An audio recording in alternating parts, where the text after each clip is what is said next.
in 1865, about 6 months after the end of the Civil War, these 31 prominent Washingtonians, all white gentlemen, got together.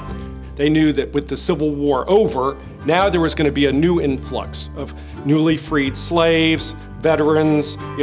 Washington was going to change. They formed this organization basically to reminisce and to preserve matters of historical importance for the record or for their records, and sort of keep alive the city as they knew it, because they were afraid that history of the first 65 years would disappear. In 1903, the group formally incorporated as the Association of the Oldest Inhabitants of the District of Columbia and Literary and Historical Society of the United States of America. The name was later shortened. In 1909, the Union Firehouse at 19th and H Streets Northwest became the AOI headquarters. The organization would meet there for the next 46 years. The requirements for membership were kind of interesting. You had to be 50 years of age and had lived in the city for 45 years. Over the years, those requirements have been lessened through bylaw changes and all to become more inclusive without regard to race or gender, and also because they had to lower the age requirements to encourage new members. Theodore Noyes, editor of the Washington Evening Star newspaper, was AOI's longest-serving president, holding the top job from 1908 until 1946. In 1955, AOI sold the Union Firehouse Clubhouse to the World Bank, which demolished it to build its current offices. AOI relocated its operations to the Christian Heinrich Mansion, where the group was soon joined by the Columbia Historical Society, today's Historical Society of Washington, D.C.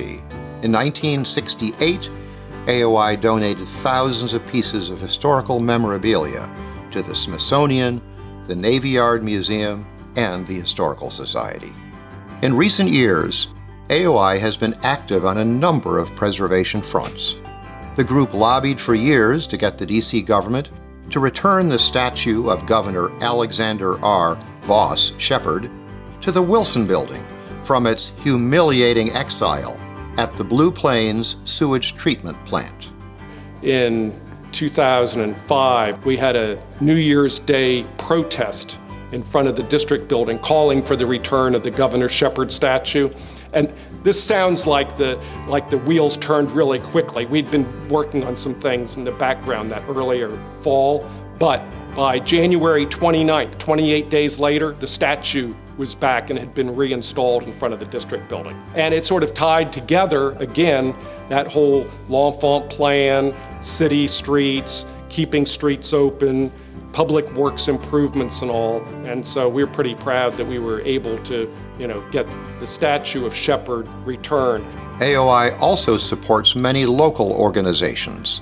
At its 150th anniversary celebration in December 2015, the organization donated $25,000 to each of 6 organizations. We were the first organization that they recognized, and we had no idea what was going on. We just came to help them celebrate.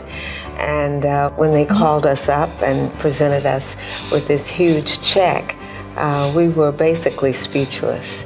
The Association of Oldest Inhabitants has prevailed for 151 years and has every intention of being here 150 years from now. It continues as a leader in collaboration on archival and historic preservation initiatives, including ongoing efforts to preserve the remaining Adolf Kluss buildings, the original L'Enfant plan, the D.C. World War I Memorial, and the Civil War Fort Circle of Parks.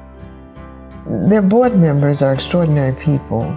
They have no problem welcoming, crossing the line to do things that are important.